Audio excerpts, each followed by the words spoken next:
नमस्कार दोस्तों, let me tell you a story. होता यूँ है कि एक स्कॉट्समैन के दिमाग में कुछ आइडिया आता है और वो उस आइडिया पर काम करना शुरू करता है। वो दिन रात एक करके पागलों की तरह उस आइडिया पर काम करता रहता है और फिर आखिरकार उसकी मेहनत रंग लाती है और वो 1832 में दुनिया की पहली इलेक्ट्रिक कार बना देता है। आप जरा उसका नाम गेस करो। Robert Anderson. उन्होंने दुनिया की सबसे पहली इलेक्ट्रिक कार बनाई थी। किसी ने सच ही कहा है कि हर एक चीज़ में वक्त का बहुत बड़ा रोल होता है। अगर कोई चीज़ वक्त के बहुत पहले हो जाए तो भी उसकी कद्र नहीं होती है, और अगर वही चीज़ वक्त के बहुत बाद हो तो भी लोगों को उसकी कद्र नहीं होती है। तो ऐसा ही कुछ रॉबर्ट के साथ हुआ। वो समय बहुत पहले का था जब उन्होंने इलेक्ट्रिक कार बनाई। दुनिया उस समय इलेक्ट्रिक कार्स के लिए रेडी नहीं थी, तो उस समय ये आइडिया ज़्यादा चल नहीं पाया। इसके कई सारे रीजंस भी हैं। एक तो पेट्रोल कार से सस्ती थी, स्पीड ज़्यादा तेज़ थी और लंबी डिस्टेंस तक वो चलती थी। और उस टाइम पर रूरल एरियाज़ में, गाँव वगैरह में तो इलेक्ट्रिसिटी का नामो निशान भी नहीं था। तो उस वक्त में इलेक्ट्रिक कार्स का चलना नामुमकिन सा ही था। फिर एक चमत्कार होता है, लिटरली चमत्कार नहीं बट कुछ वैसा ही। एंट्री होती है इलॉन मस्क की। मस्क ने 190 साल बाद ईवीज के लिए एक पूरा मार्केट प्लेस क्रिएट किया। ऐसा नहीं है कि आज हमारे पास बहुत ग्रेट इंफ्रा है इलेक्ट्रिक कार्स के लिए। इंफ्रास्ट्रक्चर अभी भी एक चैलेंज है, लेकिन अब हमारे पास क्रिएटिव सॉल्यूशंस भी हैं जिससे हम लगातार इंफ्रा बिल्ड कर रहे हैं। देखिए, इंडिया का ईवी सफ़र अभी शुरू हुआ है। शुरुआत छोटी हो सकती है, लेकिन बॉस एक कहानी बहुत बड़ी बनने वाली है। 2030 तक भारत यानी कि हम दुनिया की सबसे बड़ी ईवी मार्केट बनने वाले हैं। तो चलिए इस कहानी को एक्सप्लोर करते हैं और समझते हैं इंडियन ईवी मार्केट को, समझते हैं इंडियन ईवी कंज्यूमर की वांट्स को, यानी कि वो चाहते क्या हैं। नमस्कार and welcome, you are watching rising Bharat. I am Aviraj.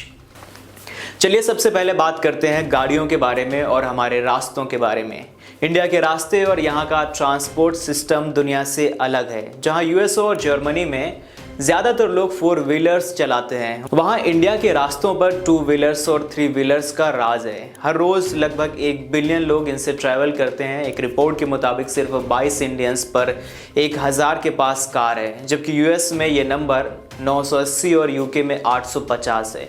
पर आयरनी देखिए, हमारी गाड़ियाँ कम हैं, फिर भी इंडिया दुनिया के 35 सबसे बड़े पॉल्यूटेड सिटीज़ का घर है।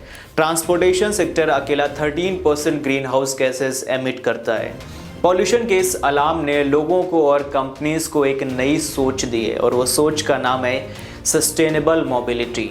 लोग अब ई बाइक्स, ई रिक्शाज और ई बसेस जैसे ग्रीन ऑप्शंस अपना रहे हैं। अगर हम डेटा देखें तो 2021 में ईवी रजिस्ट्रेशंस 3.3 लाख थी, और वहीं पर 2022 में ये बढ़कर 14.24 लाख हो गई। और ये काफ़ी हद तक ई 2 व्हीलर्स और ई 3 व्हीलर्स के लिए थी, क्योंकि ये अफोर्डेबल हैं, इनका मेंटेनेंस ईजी है और इंट्रा सिटी ट्रैवल के लिए ये परफेक्ट हैं। और यही नहीं, ई 3 व्हीलर्स तो लास्ट माइल डिलीवरी और कार्गो के लिए भी काफ़ी पॉपुलर हैं। चलिए अब बात करते हैं जिसके बारे में लोग बहुत ज़्यादा सवाल पूछते हैं कि कितना खर्चा होता है ईवी लेने में। हम इंडियंस हमेशा अपने बजट के बारे में बहुत ज़्यादा सोचते हैं, है कि नहीं। ईवीज़ लेना भी पॉसिबल है जब अफोर्डेबिलिटी और सस्टेनेबिलिटी एक साथ आए। गवर्नमेंट के FAME-2 सब्सिडी को रिड्यूस करने के बाद एक 2 व्हीलर्स का प्राइस 1 लाख से 1.15 लाख हो गया। इस वजह से जून 2023 में 55% सेल्स गिर गई।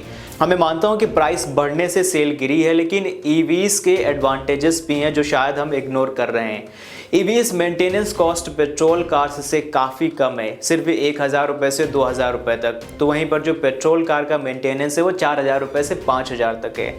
और इनका माइलेज तो सबसे बड़ी बात है। अगर माइलेज की बात करें, एक एवरेज ईवी 312 किलोमीटर पर चार्ज पर चलती है, जबकि पेट्रोल कार सिर्फ 17 से 25 किलोमीटर प्रति लीटर का माइलेज ही देती है। आप पेट्रोल का प्राइस देखो, 106 के आसपास है, 106 रुपये।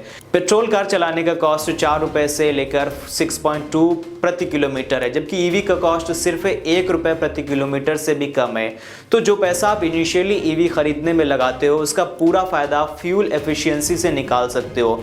Okay, so now let's talk about EVs की बैटरी और चार्जिंग चैलेंजेस। ईवीज़ का सबसे बड़ा चैलेंज है चार्जिंग। आप घर पे चार्जिंग पॉइंट लगा सकते हो, पर सिर्फ 55% लोग घर पे चार्ज कर पाते हैं। बाकी के लिए पब्लिक चार्जिंग स्टेशंस हैं जो फास्ट चार्जिंग देते हैं पर कन्वीनियंट नहीं है, और लंबी जर्नी के लिए तो चार्जिंग इंफ्रास्ट्रक्चर भी ज़रूरी है। सो जो दिल्ली से लेकर मुंबई हाईवे जैसे 1450 किलोमीटर के रास्ते पर सिर्फ 24 चार्जिंग स्टेशंस हैं।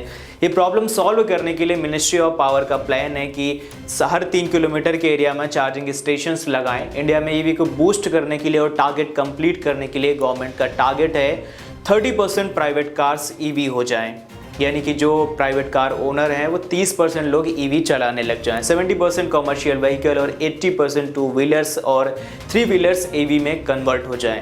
और इस सपने को पूरा करने के लिए, इस ग्रोथ को ड्राइव करने के लिए सिर्फ गवर्नमेंट के एफर्ट्स ही काफ़ी नहीं है। इसको सक्सेसफुल बनाने के लिए हम सबका सपोर्ट चाहिए।